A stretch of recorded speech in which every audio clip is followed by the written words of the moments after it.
UP के CM Yogi ji ने गोंडा दौरे पर अपनी बातें रखी। जी हां, खबर है यूपी के गोंडा के कोतवाली नगर थाना अंतर्गत पहुंचे उत्तर प्रदेश के मुख्यमंत्री योगी आदित्यनाथ जी ने अपने दौरे के दौरान संबंधित अधिकारियों एवं वहां उपस्थित लोगों को यह बताया कि पूरे देश के अंदर पूरी मजबूती के साथ कोरोना महामारी की लड़ाई प्रारंभ हुई, उनके परिणाम आने शुरू हो चुके हैं। उन्होंने यह भी कहा कि एक समय लगता था कि वास्तव में कोरोना महामारी एक बड़ी आबादी को अपने चपेट में ले लेगी, लेकिन सरकार की कार्यकारिणी को बेहतर बना के हम सभी ने मिलकर इस कोरोना महामारी को कम करने का प्रयास किया है। जगह जगह स्क्रीनिंग, मेडिसिन वितरण, होम आइसोलेट, क्वारंटीन, हॉस्पिटल एवं टेस्टिंग की क्षमता को विकसित किया है। आर्थिक रूप जिनकी जीविका प्रभावित हुई है उन सभी का भरण पोषण भत्ता देने की तैयारी की जा रही है। माननीय मुख्यमंत्री योगी आदित्यनाथ जी ने यह भी कहा कि गोंडा जनपद व देवी पाटन मंडल में कोरोना नियंत्रण का कार्य सभी लोगों के सहयोग से बेहतर ढंग से कोरोना को समाप्त किया जा रहा है और उनके परिणाम भी सामने आ रहे हैं। माननीय मुख्यमंत्री जी ने सभी से यह अपील की कि इस महामारी में किसी भी प्रकार की लापरवाही ना करें। हाई रिस्क श्रेणी के लोग बाहर ना निकले, अगर अति आवश्यक हो तो मास्क एवं उचित 2 गज की दूरी बनाकर चले, यूँ वैक्सीन व टेस्टिंग कराने से पीछे ना हटे, तभी हम सब इस महामारी से बच सकते हैं। देखिए, गोंडा नगर कोतवाली से कृष्णा कन्हैया शर्मा की यह रिपोर्ट। टेस्ट एंड ट्रीट किस मंत्र को अंगीकार किया और उसके अनुरूप तेजी के साथ निगरानी समिति को और मोहल्ला समितियों को गांव-गांव और मोहल्लों में भेज करके स्क्रीनिंग की कार्रवाई, मेडिसिन वितरण की कार्रवाई, होम आइसोलेट या क्वारंटीन या हॉस्पिटल कहां उनको जाना इसकी तैयारी और टेस्टिंग की क्षमता को विकसित करना। उत्तर प्रदेश आज के दिन तक 4 करोड़ 67 लाख से अधिक लोगों को प्रदेश के अंदर कोविड टेस्ट कर चुका है। इसके साथ ही प्रदेश ने टेस्ट की क्षमता को काफी विकसित किया। मुझे याद है जब फर्स्ट वेव आई थी और पहला मरीज कोविड का उत्तर प्रदेश के अंदर मिला था 2 अप्रैल 2020 को, तो हमारे पास टेस्ट करने की कोई क्षमता नहीं थी। तब हमने एनआईवी पुणे सैंपल भेजे थे। एक भी मरीज को भर्ती करने की व्यवस्था हमारे पास नहीं थी। हमने आगरा के जो कोविड पॉजिटिव पेशेंट आए थे उनको सफदरजंग हॉस्पिटल दिल्ली हमें भेजना पड़ा था, लेकिन आज उत्तर प्रदेश 3 लाख से अधिक टेस्ट प्रतिदिन कर रहा है और मुझे आप सबको बताते हुए संतोष की अनुभूति हो रही है कि पिछले 24 घंटे के अंदर उत्तर प्रदेश में 3,26,000 से अधिक टेस्ट हुए हैं। टेस्ट की क्षमता को कैसे विकसित किया जा सकता है, यह हम लोगों ने इस दौरान यहां पर तैयार किया है। ऐसे ही आईसीयू और आइसोलेशन बेड्स की क्षमता फर्स्ट वेव से पहले हमारे पास नहीं थी। हमारे 36 जनपद ऐसे थे जहां एक भी वेंटिलेटर नहीं था, लेकिन भारत सरकार के सहयोग से आज हर जनपद में वेंटिलेटर हैं, एचएफएनसी हैं, ऑक्सीजन युक्त बेड्स हैं और हमने फर्स्ट वेव में लेवल 1, लेवल 2, लेवल 3 के बेड्स पर्याप्त मात्रा में बढ़ाए, लेकिन सेकेंड वेव में लेवल 1 बेड्स की आवश्यकता नहीं पड़ी। हम लोगों ने सेकेंड वेव में 80,000 वेंटिलेटर युक्त और ऑक्सीजन युक्त बेड्स प्रदेश के अंदर उनकी क्षमता विस्तार किया, जहां पर प्रदेश के हर नागरिक को वहां पर निःशुल्क स्वास्थ्य की सुविधा, कोरोना से उपचार की सुविधा उपलब्ध किया जा सके और ये हम सफलतापूर्वक प्रदेश के अंदर कर रहे हैं। आज इसी का परिणाम है कि प्रदेश के अंदर लगातार पॉजिटिविटी कम हो रही है और रिकवरी बढ़ी है। पॉजिटिविटी की स्थिति है कि प्रदेश के अंदर जो एक बार लगभग 17% तक पहुंच चुका था, आज वह घट करके 2 के आसपास आ चुका है।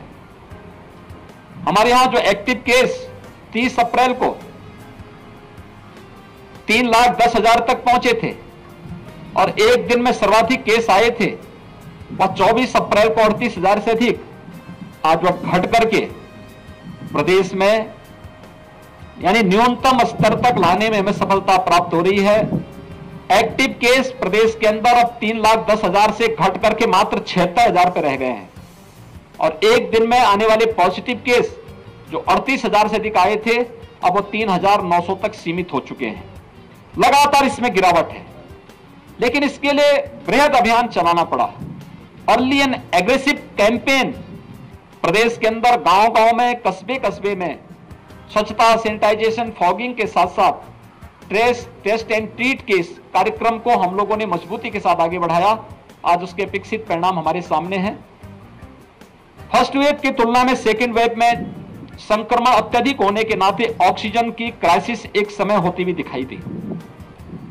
मैं धन्यवाद दूंगा अपने सभी जनप्रतिनिधियों को जिन्होंने तत्काल अपनी निधि का उपयोग करते हुए हर एक जनपद में, डिस्ट्रिक्ट हॉस्पिटल में, सामुदायिक स्वास्थ्य केंद्रों में ऑक्सीजन प्लांट के लिए अपनी निधि का उपयोग किया और आने वाले समय में उत्तर प्रदेश का हर जनपद ऑक्सीजन की दृष्टि से आत्मनिर्भर होगा। हर हॉस्पिटल में ऑक्सीजन प्लांट होंगे या ऑक्सीजन कंसंट्रेटर होंगे, ये कार्रवाई युद्ध स्तर पर चल रही है।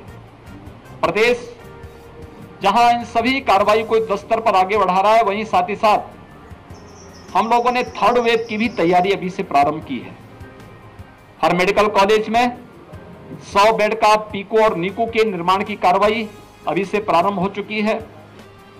डिस्ट्रिक्ट हॉस्पिटल में 25 से 30 बेड का पीको और नीको के निर्माण की कार्रवाई हमारी प्रारंभ हो चुकी है। पीएससी, सीएससी और हेल्थ सेंटर को विकसित करने के साथ साथ मैंने सभी जनप्रतिनिधियों से अपील की है कि जैसे उन्होंने ऑक्सीजन प्लांट उन हॉस्पिटल्स में उपलब्ध कराएं, एक एक हॉस्पिटल को गोद ले लें, वहां पर अपनी निधि का उपयोग करें। शासन भी आपको धनराशि उपलब्ध करवाएगा। वहां पे मैन पावर स्थानीय स्तर पर जिलाधिकारी की कमेटी को करना है, मेडिकल कॉलेज में प्रिंसिपल्स को करने हैं। तो ये सभी कार्रवाई हमारी तेजी के साथ आगे बढ़ रही है। साथ साथ ट्रेनिंग की कार्रवाई भी, जो पीडियाट्रिशियन हैं, गायनेकोलॉजिस्ट हैं, पैरामेडिक्स हैं, नर्सिंग स्टाफ है, इन सब की ट्रेनिंग भी हम साथ साथ आगे बढ़ा रहे हैं। सरकार ने यह भी तय किया है कि हमने 45 से ऊपर सभी लोगों को भारत सरकार निःशुल्क वैक्सीन दे रही है। ये वैक्सीनेशन का कार्यक्रम युद्ध स्तर पर हर एक जनपद में प्रारंभ हुआ है। 18 से 44 वर्ष की उम्र के लोगों को प्रदेश सरकार वैक्सीन लेकर के और उन लोगों को वैक्सीन फ्री में उपलब्ध करा रही है। अब तक हम 23 जनपदों में 18 से 44 वर्ष की उम्र के लोगों को वैक्सीन दे रहे थे। 1 जून से सभी 75 जनपदों में हम वैक्सीन 18 से 44 वर्ष की उम्र के प्रत्येक व्यक्ति को उपलब्ध करवाएंगे। हमने इसमें प्राथमिकताएं तय की है।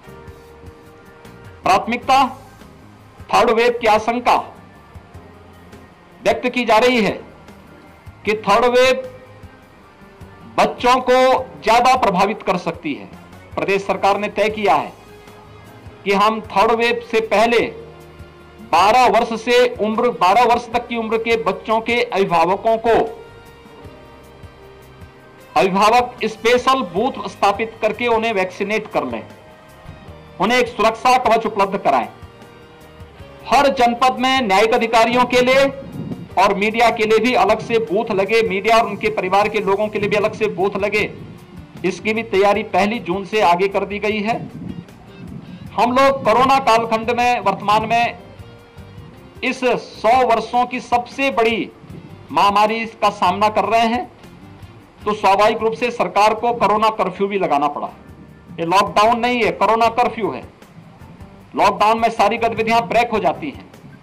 यहाँ पे हमने किसानों से संबंधित गतिविधियों को पूरी छूट दी है, श्रमिकों से जुड़ी हुई सभी गतिविधियों को पूरी छूट दी है। उद्योग चल रहे हैं, खेती बाड़ी का काम चल रहा है, प्रोक्योरमेंट के सेंटर हमारे संचालित हो रहे हैं, राशन की दुकानें हमारी संचालित हो रही हैं, कंस्ट्रक्शन के कार्य हमारे चल रहे हैं, सब्जी मंडी, फल मंडी ये सब संचालित हैं। आवश्यक और इमरजेंसी सेवाएं सभी संचालित हैं। परिवहन निगम की बसेज उत्तर प्रदेश के अंदर ये निरंतर चलायमान है, ये संचालित हैं, ये कार्य कर रही हैं। इसलिए हम लोगों ने कोरोना कर्फ्यू का सहारा लेकर के कि कहीं भीड़ न हो, कोरोना के संक्रमण की चेन को भी ब्रेक किया जा सके और साथ साथ हम लोग एक सामान्य नागरिक के जीवन के साथ साथ उसकी जीविका को भी बचा सकें। फिर भी कुछ लोगों की जीविका प्रभावित हुई हो, इसके लिए प्रधानमंत्री गरीब कल्याण पैकेज के अंदर मई और जून का निःशुल्क राशन वर्तमान में वितरित हो रहा है। जून, जुलाई और अगस्त 3 महीने का निःशुल्क खाद्यान्न राज्य सरकार भी अपने स्तर पर हर एक जरूरतमंद को उपलब्ध करवा रही है। प्रदेश के अंदर मेरा अनुमान है कि 15 करोड़ से अधिक लोग इसका लाभ लेंगे। एक महीने में 15 करोड़ से अधिक लोग इसका लाभ लेंगे। इसके अलावा और भी तमाम ऐसे लोग हैं जो प्रतिदिन मार्केट में, मुख्यालय में आकर के अपनी रोजी रोटी चलाते थे। उन लोगों के लिए जो प्रतिदिन कमाते खाते थे, किसी रेस्टोरेंट होटल में भोजन पा लेते थे, उनकी जीविका प्रभावित हुई है। होटल रेस्टोरेंट बंद चल रहे हैं। हर जनपद में कम्युनिटी किचन संचालित किए जा रहे हैं। हम लोगों ने यह भी कहा है कि मरीज के परिजन, होटल रेस्टोरेंट बंद होने के नाते उनके सामने संकट होगा, कम्युनिटी किचन से उन लोगों को भी भोजन उपलब्ध करवाया जाए। और साथ साथ जिन लोगों की आजीविका प्रभावित हुई है, जून महीने से श्रमिक, संगठित और संगठित क्षेत्र के स्ट्रीट वेंडर, जिसमें ठेला, खोमचा, रेहड़ी, पल्लेदार, कुली, ये सभी आते हैं। इसके साथ धोबी, नाऊ, मोची, माली, ये जो भी कैटेगरी है जिनकी आजीविका प्रभावित होती है या हुई है, इन लोगों को भरण पोषण भत्ता भी सरकार के स्तर पर उपलब्ध करवाने की तैयारी की गई है। गोंडा जनपद में भी और कमिश्नरी में भी सेकेंड वेव का सफलतापूर्वक मुकाबला किया गया। पॉजिटिविटी रेट यहां पर लगातार नीचे गई है। रिकवरी रेट स्टेट एवरेज के ही अनुसार यहां पर अच्छी ढंग से आगे बढ़ रही है। हमारा विश्वास है कि जो टीम यहां पर जनप्रतिनिधियों के मार्गदर्शन में, प्रशासन, स्वास्थ्य विभाग, कोरोना वॉरियर्स, जनता जनार्दन, इन सबके सहयोग से कार्य कर रही है, बेहतर तरीके से लोग कोरोना का मुकाबला करते हुए दिखाई दे रहे हैं और उसके परिणाम भी सामने आ रहे हैं। आप सबसे मेरी अपील है, हम 100 वर्षों की सबसे बड़ी महामारी का सामना कर रहे हैं। हमारे सामने परिणाम तो अच्छे दिखाई दे रहे हैं, संतोषप्रद हैं, लेकिन अभी लापरवाही नहीं करनी है। हर एक व्यक्ति को हम इस बात के लिए तैयार करें, हाई रिस्क कैटेगरी के लोग बाहर ना निकलें। शेष अन्य लोगों को अगर बाहर निकलना ही हो तो ये मास्क जरूर पहने, 2 गज की दूरी का पालन जरूर करें, वैक्सीन जरूर ले, टेस्ट कराने से भी ना भागे और वैक्सीन लगाने से भी ना भागे। टेस्ट उन्हें समय पर स्वास्थ्य की सुविधा उपलब्ध करवाएगा और वैक्सीन उन्हें सुरक्षा कवच उपलब्ध करवाएगा। आप सब इस जागरूकता के अभियान के साथ जुड़ेंगे, इसके अपेक्षित परिणाम आएंगे। धन्यवाद जी।